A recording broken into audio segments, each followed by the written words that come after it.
ایک بادشاہ ایک مرتبہ سفر پر کہیں جا رہا تھا۔ ساتھ اس کے خدام بھی تھے، اس کے ساتھی بھی اس کے ساتھ تھے۔ چلتے چلتے وہ ایک باغ میں پہنچا۔ تو جب باغ میں پہنچا تو اس نے دیکھا کہ کوئی شخص چھوٹے چھوٹے سنگریزے یعنی چھوٹے پتھر پھینک رہا ہے۔ انہیں سنگریزوں میں سے ایک چھوٹا سا پتھر آ کر اس بادشاہ کو بھی لگا۔ تو اس بادشاہ نے اپنے خدام کو یہ حکم دیا کہ جا اور جا کر جو شخص یہ سنگریزے پھینک رہا ہے اس کو بلا کر لے آ۔ وہ شخص جاتا ہے، اس سنگریزے پھینکنے والے کے پاس جاتا ہے، اس کو کہتا ہے کہ چل تجھے میرے بادشاہ نے طلب کیا ہے۔ وہ سنگریزے پھینکنے والا آتا ہے، بادشاہ کی خدمت میں جب حاضر ہوتا ہے تو بادشاہ اس سے پوچھتا ہے کہ یہ بتا تو نے یہ سنگریزے حاصل کہاں سے کیے؟ تو وہ شخص کہتا ہے کہ میں چل رہا تھا، راستے میں سے مجھے مل گئے، مجھے اچھے لگ گئے تو میں نے اٹھا کر اپنی گود میں بھر لیے۔ اب یہاں باغ میں پہنچا ہوں تو یہاں مجھے پھل کھانے کا دل کیا تو میں نے انہی سنگریزوں کے ساتھ یہ پھل توڑنا شروع کر دیے، یہ سنگریزے مار مار کر پھل توڑنا شروع کر دیے۔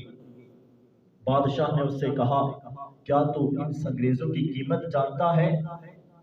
وہ شخص کہنے لگا نہیں، میں ان کی قیمت نہیں جانتا۔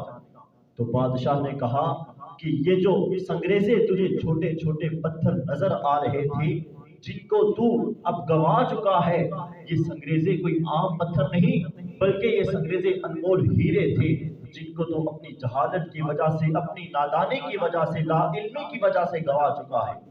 اب اس شخص کو بڑا افسوس ہوا۔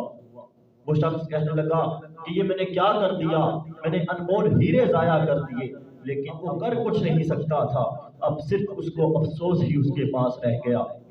میرے محترم اسلامی بھائیوں، یہاں سے سمجھانا یہ مقصود ہے آج جو ہمیں سانسیں ملی ہیں، آج جو ہمیں وقت ملا ہے، یہ ہمارے لیے انمول ہیروں کی طرح ہے، یہ ہمارے لیے آج انمول ہیرے ہیں۔ اگر آج ہم اس وقت کی قدر کر لیں گے، آج ہم ان سانسوں کی قدر کر لیں گے اور ان سانسوں کی قدر کر کے، اس وقت کی قدر کر کے یہ وقت اور یہ سانسیں رب کی رضا کے لیے خرچ کریں گے تو ہمیں قبر میں بھی فائدہ ہوگا اور حشر میں بھی فائدہ ہوگا۔ اگر ہم نے آج یہ سانسیں، یہ جو ہمارے پاس وقت ہمیں ملا ہے، اس کو ہم نے ضائع کر دیا تو کل کو اسی شخص کی طرح ہمیں بھی افسوس کے علاوہ اور کچھ حاصل نہیں ہونا۔